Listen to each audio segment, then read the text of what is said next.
The NBA trade deadline is quickly approaching, which means it's time to ask the question, what should the Chicago Bulls do at the NBA trade deadline, if anything? All right, what is going on, y'all? Faiz Sports Talk. Back at it with another video talking, of course, some NBA. And you see the whiteboard behind me. It's time to go and take a lesson and dive deeper into this NBA trade deadline talk, which I will be doing so. But before I do that, if you are new to the channel, make sure to go ahead and subscribe. Make sure you are following me on all my social media platforms, guys. Links down below for that. And make sure you hit the bell icon so you're notified every time I drop a new video.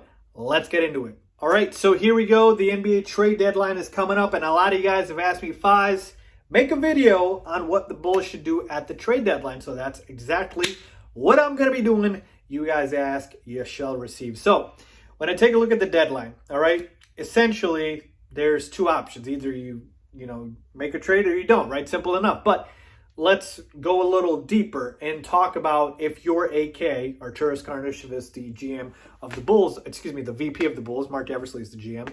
If you're AK and Mark Eversley, what are you looking to do? Well, it's all about if you're a buyer or a seller, right? You can either be a buyer at the trade deadline or you can be a seller at the trade deadline. So with the Chicago Bulls in the state of things right now, we know the Bulls are a borderline playoff team, right? They've been blowing a lot of leads, which starting to become a big problem, which I probably will address in a different video. But this team has talent. They just are very young. They're blowing a lot of leads. I told you guys coming into this year, this was going to be a developmental year. And so, if that is the case, then the Chicago Bulls could still really just ride the year out and say, look, win or lose games, we're just trying to develop our guys and see who deserves to stay here and who doesn't. So they might not do anything. But if they are trying to win as many games as possible, then they will look to be buyers at the deadline. And I lean towards the Bulls being more closer to buyers than sellers. Okay, they're not tanking. No, this is the Bulls starting fresh with the new culture. And so they're going to want to win as many games as possible. The key thing here is that you're not trying to give up future or current assets for like veteran players because you're not a title contender. And believe you me, AK in the front office, they know that. So we're not trying to trade for a contender like Milwaukee just did with PJ Tucker as the final piece, right? No, we're still ways away from being a title contender. Doesn't mean we can't be buyers, but it does mean we're not looking for just veterans because we need another piece, all right? So let's take a look at the possibilities of the trade deadline. First and foremost, in terms of who could be available for the Bulls to give up, I'm going to tell you right off the bat, there's only two untouchables on this team. All right? And you can probably guess who they are, but I will, of course, write them on here. Yeah, the first one, take a good guess. Zach LaVine, of course. He is untouchable, untradeable. I know he's been a lot of trade talks. Bulls aren't trading him. It's just not happening. All right? Zach LaVine's been the best player. We know that. The other untradeable piece, I believe, on the team is Pat Williams. Number 4 overall pick this year. Now, I'm not saying Pat Williams, oh my God, he looks as good as LaMelo Ball does right now for the Hornets, but Pat Williams clearly has a lot of promise, clearly has a lot of potential, and you see it, and there's just, it's too early. It's way too early. No. Everybody besides Zach and Pat, probably, if there's a price, we can trade them. That includes Lowry, Wendell, Kobe, Thad Young, Sad, everybody. All right? Besides these two, everybody. Now, let's talk about needs. What do the Bulls need?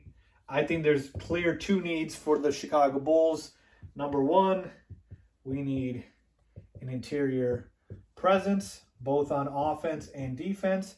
And number two, the Bulls need a playmaker. Okay? These are the two things. You need somebody on the inside to be able to stop the other team from literally dominating you in the paint. And I've told you guys this ad nauseum. Other teams' bigs kill us inside, all right?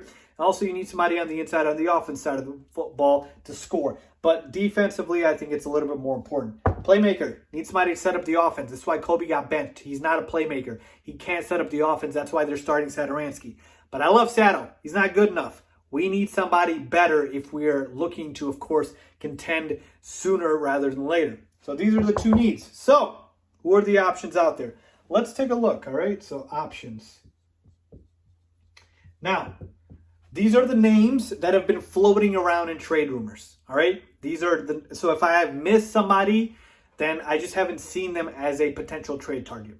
Now, it could still happen where there's somebody on this list that the Bulls might trade for or might not. But I'm just saying the list of players I'm telling you right now, they are either actively being shopped or actively being mentioned in trade rumors. All right. Number one, we have Lonzo Ball. And again, I'll get into all these shortly here. Let me get them on the board. We got Nikola Vucevic.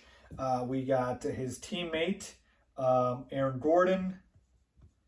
I know Victor Oladipo wants out of Houston. He's not a big fan. Then we also have John Collins, who is being shopped by the Atlanta Atlanta Hawks. Thinking about the NFL right here. Andre Drummond is one.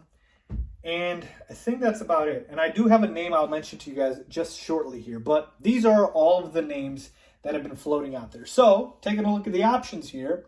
Who fits the needs? Right? Who fits these two needs of interior presence and playmaker? Who can we eliminate? Well, we don't need Victor Oladipo, plays the same position as Zach LaVine. I'm good. And he's not the same player he once was. Aaron Gordon, he's not an interior presence, nor is he a playmaker. We don't need Aaron Gordon. All right? Andre Drummond, he would be nice, but again, he could be a buyout candidate. He definitely has interior presence on the offensive side. Defensively, he's not very good. But essentially, if I do include Drum, it's these four right here. Lonzo, Vooch, Collins, and Drummond. Lonzo is a playmaker. Vooch, Collins, and Drums provide interior presence. The best player by far on this list is Nikola Vucevic. He's an all-star player. Then after that, I'd probably say John Collins, and then Lonzo, and then Drummond. So all four of these guys fit a need. Would I trade Lowry, Wendell, a couple of picks for Vooch? Yeah, I would. He's literally perfect for what this team needs. I like John Collins maybe even a little bit better because he's younger. He fits the timeline a little bit more. So John Collins to me is better right now than Lowry Markkanen. So if Atlanta really doesn't want him, can we get him for the cheap? I'd trade Lowry for that right now, or Wendell. So these are the top two targets. Lonzo Ball, all depends on price.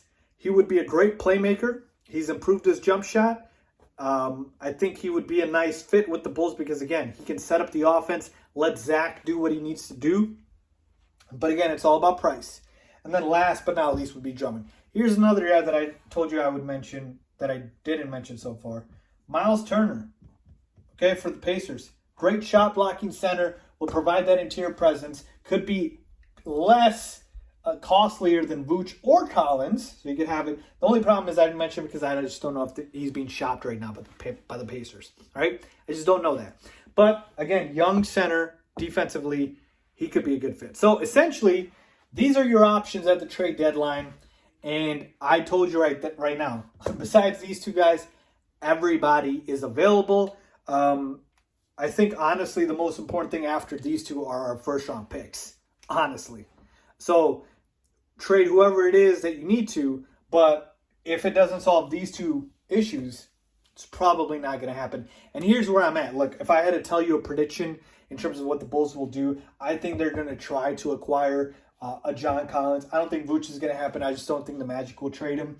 And it's either going to be Lonzo or John Collins. I think they could look to acquire both of those. They'll just check the price tag. I think Drum goes to a contender. And then Miles Turner, I think, doesn't end up being chopped. So my gut feeling says Lonzo or John Collins. But here's the thing. I trust AK. I have full trust in AK and ME in this front office to make the right move. So if they decide that no trade deadline comes and goes, they don't do anything, which is a big possibility, I'm okay with that. Why? Because of the fact that this year, again, is a developmental year. And so they're thinking, look, let's just give them a full season. And after this, we're going to have hard decisions, in the offseason.